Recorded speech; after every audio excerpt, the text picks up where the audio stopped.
¿Qué tienen en común correr 41 kilómetros y bañarse en pleno enero en el río en agua helada? Bueno, pues te lo adelanto, tiene que ver todo. Estas dos cosas me han enseñado 3 claves estoicas, pero también he descubierto 2 sesgos mentales que, si no los identificas, pueden estar frenando cualquier objetivo que te propongas en la vida. Quédate hasta el final del vídeo porque estas lecciones que vas a ver hoy pueden cambiarte por completo la perspectiva que tienes en la vida. Bueno, pues si no me conoces, soy un apasionado del desarrollo personal, llevo muchos años ejerciendo como entrenador y los últimos años con un método que se llama MSL que ha ayudado a cientos de personas a cambiar su físico y a trabajar su mentalidad, saliendo de la rueda del autosabotaje y sin necesidad de hacer dietas o matarse a entrenar para conseguir el cuerpo que quiere. Este mes de enero he decidido superar mis límites y el día 6 de enero, el día de Reyes, me fui a la Sierra de Guadarrama y me metí en agua helada. Por si no fuera poco, 3 días después decido correr 41 kilómetros. Estas dos experiencias fueron realmente extremas y me sacaron de mis límites. Da la casualidad que mi programa se llama MSL, Mujer Sin Límites, y es que lo que busco continuamente es salir de mi zona de confort para expandirla, y estas dos acciones realmente lo hicieron. Voy a contarte cómo fueron, te voy a contar mis experiencias, cómo lo viví y también las enseñanzas estoicas y esos sesgos mentales que me vinieron a mi mente cuando estaba haciéndolas. Las 3 claves estoicas que quiero contarte, bueno, las he sacado de muchos libros de estoicismo, pero en concreto este es el último libro que me estoy leyendo, El arte de la buena vida, de Irvine.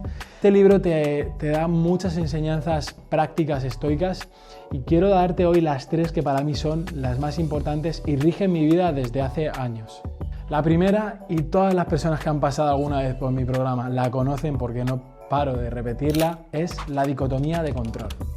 Básicamente, resumiéndolo, se trata de distinguir qué es lo que está bajo tu control y qué es lo que no lo está. Por ejemplo, bajo tu control van a estar tus pensamientos, tus acciones, y lo que no está bajo tu control suele ser el lugar donde vives, tu nivel socioeconómico de nacimiento, los pensamientos y las acciones de otras personas, esas palabras que te pueden decir. Esto se supone que no debemos prestarle atención para que no nos afecte. Cuando el día 9 de enero decido correr los 41 kilómetros, yo sabía que había cosas que no están bajo mi control. Por ejemplo, el clima, ¿no? Que hiciera más frío o hiciera más calor. Pero sí que había muchas cosas que estaban bajo mi control. Una de ellas era la preparación. Había estado entrenando días previos, meses previos e incluso llevo años entrenando, pero no tan específicamente para correr una maratón, ya que también hay que decir que mi composición corporal es bastante grande, peso más de 90 kilos, no tengo el cuerpo idóneo para un maratoniano, para correr una maratón, o sea, no tengo el cuerpo de un maratoniano, pero aún así decido hacerlo. Y sé que hay cosas que están bajo mi control, como decía, esos entrenos y también esos pensamientos y ese diálogo interno que tenía durante la carrera. Y en la vida pasa lo mismo, cuando te enfocas en lo que puedes cambiar, dejas de desgastarte en lo que no. Pregúntate, ¿estoy dedicando la suficiente energía en lo que realmente puedo controlar? Esto es un cambio de mentalidad que lo transforma absolutamente todo. La segunda clave, y que viene en este libro, El arte de la buena vida, es la autoprivación voluntaria. O dicho de otra manera, aprender a valorar y a disfrutar todo lo que ya tienes, renunciando temporalmente a ello. Los estoicos practicaban esto, por ejemplo, al dormir, durmiendo en el suelo, o también ayunando. Y no tiene nada que ver con la pobreza, porque la mayoría de estoicos, en concreto Marco Aurelio y también Séneca, eran personas súper influyentes en la época y de las personas más poderosas. Tenían grandes riquezas, eran personas abundantes y aún así se sometían a esta autoprivación de manera voluntaria. Pero, ¿por qué lo hacían si realmente no tenían esa necesidad? En mi caso, ese día 6 de enero, cuando decido meterme en el río, en el agua helada, fue mi forma de desconectarme del confort. Y a lo mejor me preguntas, ya, pero Juancar, ¿para qué desconectarte del confort cuando se está mucho más a gusto, calentito, con tu manta en la chimenea, disfrutando, ¿no?, del calor y de la comodidad? Los estoicos tenían una palabra para definir el placer. La palabra es hedoné. De ahí viene la palabra también hedonismo. Los estoicos no veían el placer como algo malo. En realidad disfrutaban de pequeños placeres y lo veían como incluso algo positivo, siempre y cuando ese placer no dominara toda tu vida. Realmente, en la sociedad que vivimos actualmente tenemos tantos placeres y tanta comodidad al instante que es difícil vivir de una manera serena y tranquila. Dos de los pilares que sí que tenían los estoicos. Ellos perseguían la felicidad de otra manera. Para ellos era mucho más importante actuar con virtud, ser fiel a tus acciones, a tus palabras, y en vez de buscar ese placer, que lo podemos ver como la dopamina que vemos hoy en día, ellos persiguen la eudaimonía, que se puede traducir como la felicidad. Para ellos la felicidad era algo mucho más profundo. La autoprivación voluntaria te acerca a esa felicidad, ya que en mi caso, cuando pasé a esa situación extrema como el baño de agua helada, me hizo replantearme y valorar mucho más y estar muy agradecido cuando me doy una ducha con agua caliente o estoy en mi cama calentito o arropado con una manta. Este ejercicio estoico te va a acercar a ser mucho más feliz a largo plazo porque vas a poder valorar mucho más lo que ya tienes.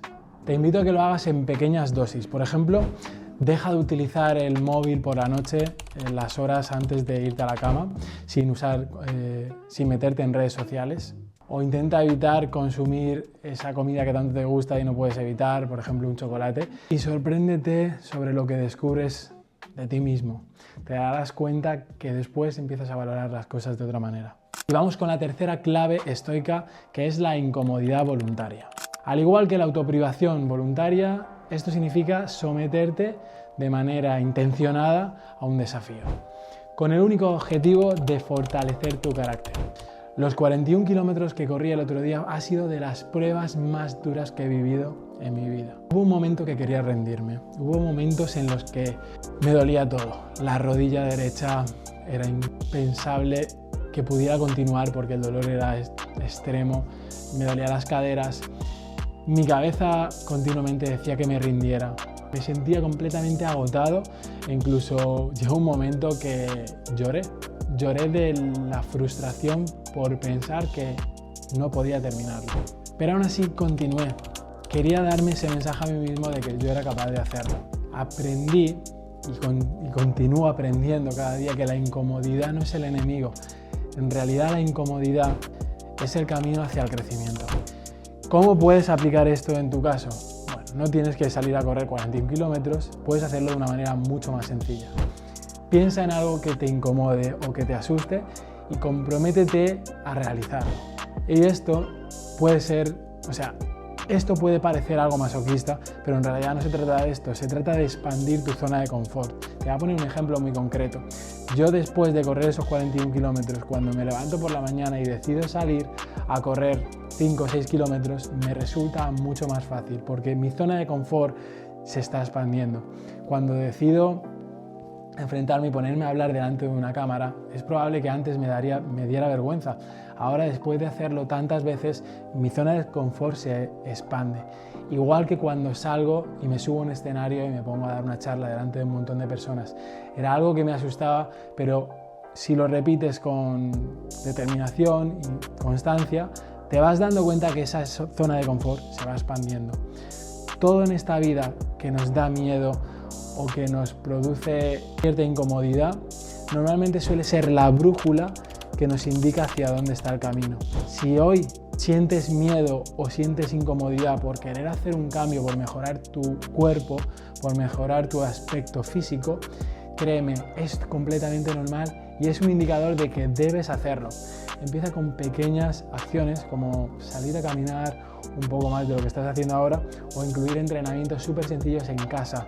Basta con que hagas 3 días de 30 minutos con ejercicios sencillos de fuerza en casa para que empieces a ver realmente resultados. Pero no todo es filosofía y fuerza de voluntad, también hay 2 sesgos mentales que pueden estar frenando tus resultados. Tengo un vídeo que te lo dejaré por aquí en el que te explico 5 sesgos mentales que pueden estar alejándote del éxito. Hoy te voy a explicar 2 y repito uno de ellos, que es el sesgo de negatividad. Estamos programados, nuestra mente está programada para centrarse únicamente en lo negativo. Cuando yo estaba corriendo los 41 kilómetros, mi mente solamente me decía que yo no era capaz, que qué estaba haciendo, que no iba a ser capaz de terminarlo. La solución está en reprogramarte y darte cuenta de todo lo positivo, no únicamente de lo negativo, para así sacar lo bueno. Entonces lo que debes hacer aquí es practicar la gratitud, cambiar el foco en lo que está saliendo bien. En mi caso agradecía poder tener 2 piernas y pertenecer al pequeñísimo porcentaje de la población mundial que es capaz de correr más de 40 kilómetros. Además de lo bien que me sentiría cuando terminara la carrera y me hubiera dado cuenta de que sí, que era capaz de hacerlo. En tu caso puedes tener dudas cuando quieres hacer un cambio físico, por ejemplo quieres perder peso, y tu mente puede ir pensando por ahí que quizá sea demasiado para ti, que quizá lo intentes y no seas capaz de perder ni 1 kilo, y eso te produzca luego insatisfacción, malestar, frustración. Bueno, intenta hackear tu mente, quitarte eso y centrarte en lo positivo que puede ser cumplir con los entrenamientos, empezar a caminar un poco más y sentirte que tienes el control de tu vida y que tus decisiones sí que van sumando. Al final son pequeñas decisiones, pequeñas acciones que puedes aplicar en tu día a día y que te van acercando a esa persona que quieres ser. Y cuando menos le pones la intención en el objetivo final y más en el proceso, te das cuenta que es mucho más sencillo que acabes obteniendo resultados. Y el otro sesgo es el síndrome del impostor. Este síndrome se trata más bien de sentir que no eres capaz. ¿De quién eres tú para hacer esto? Cuando me metí en el agua helada, yo me pensaba, pero ¿quién soy yo para hacer esto? Yo no soy Wim Hof, ni soy una persona del Tíbet, ni un monje budista para meterme en el agua. ¿Qué estás haciendo? Pero el secreto es actuar a pesar de tus dudas. Tú puedes creer que no eres capaz de hacerlo, de ahí viene ese síndrome, pensando que eres un impostor, pero actúas para convertirte realmente en esa persona que quieres ser. Me encanta siempre decir que tus logros no dependen de ser perfecto, sino de ser constante. Todas estas claves estoicas y estos sesgos mentales me han enseñado a poder vivir una vida mucho más plena, en calma y enfrentar retos que creía imposibles. La mayoría de veces pensamos que la felicidad se consigue a través del placer, sentirnos cómodos. Pero hace tiempo que me agencié una frase de Naval Ravikant que dice: un cuerpo sano, una mente tranquila y una casa rebosante de amor. Son 3 cosas que no se pueden comprar con dinero, hay que ganárselas. Esas 3 cosas no se consiguen con el placer, se consiguen con el esfuerzo, pero son 3 cosas que realmente merecen la pena trabajar por ellas. Ahora quiero que te preguntes, ¿cómo puedes aplicar estas lecciones en tu vida? Déjamelo en comentarios. Y si este vídeo te inspiró, dale like, compártelo con alguien que creas que le pueda servir y suscríbete al canal. Nos vemos en el siguiente vídeo.